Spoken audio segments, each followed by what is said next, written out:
तुम्हें कितनी बार बताया है, मेरे तैयार होने से पहले मेरा खाना तैयार हो जाना चाहिए। शादी के 25 सालों बाद भी मुझे क्यों बार बार एक ही बात बतानी पड़ती है। सीमा, तुम्हें क्या है, तुम तो आराम से घर पे रहोगी, मुझे काम पे जाना पड़ता है।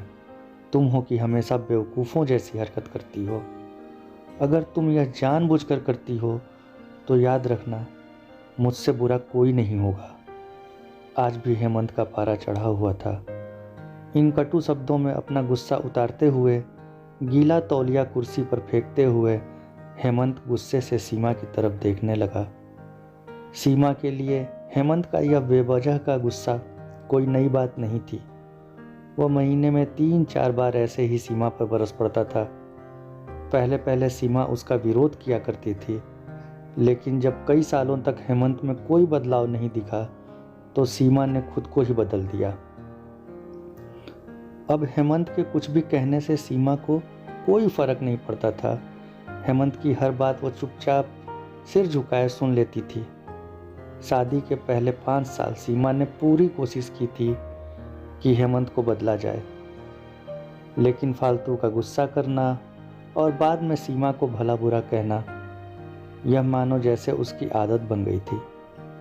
कोई भी वाद विवाद होता तो हेमंत सीधा सीमा को बोल देता, अगर मैं तुम्हें अच्छा नहीं लगता तो क्यों नहीं चली जाती अपने गाँव मायके, क्यों रहती हो मेरे साथ।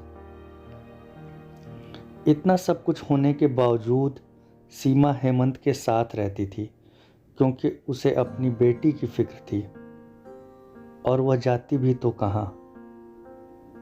अपने बूढ़े हो चुके माँ बाप को इस उम्र में परेशान करना वह नहीं चाहती थी।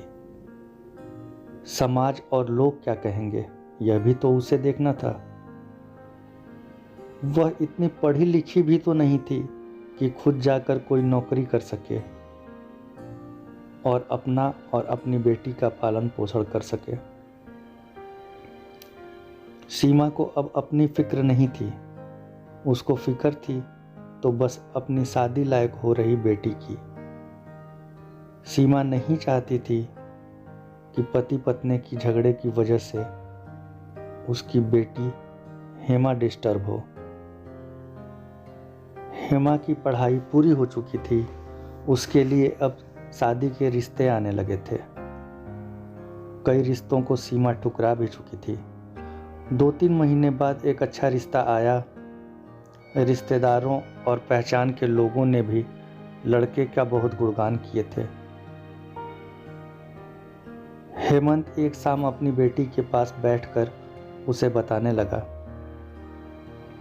हेमा, बहुत अच्छा लड़का है, पढ़ा लिखा है, बड़ा घर है, बहुत अच्छी नौकरी है। ऐसे रिश्ते बार बार नहीं आते बेटा, इस बार मना मत करना।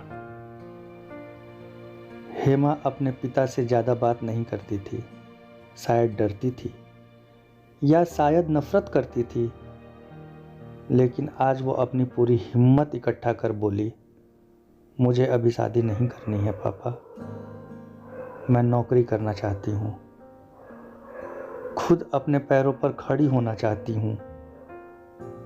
हाँ, तो इसमें क्या बड़ी बात है, मैंने लड़के से बात की है, वह तुम्हें किसी बात के लिए नहीं रोकेगा।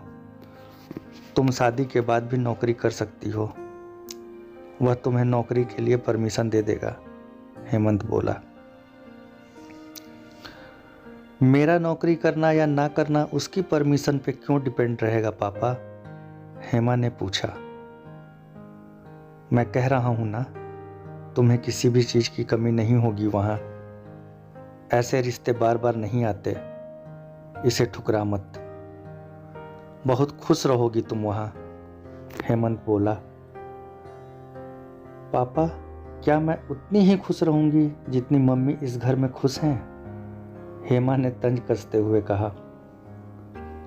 आज तुम्हारी जबान कुछ ज्यादा नहीं चल रही, हेमंत गुस्से से आंखें बड़ी करते हुए बोला। पापा, मुझे शादी ही नहीं करनी है, क्योंकि शादी के बाद अगर वह लड़का आपके जैसे निकला तो मैं क्या करूंगी।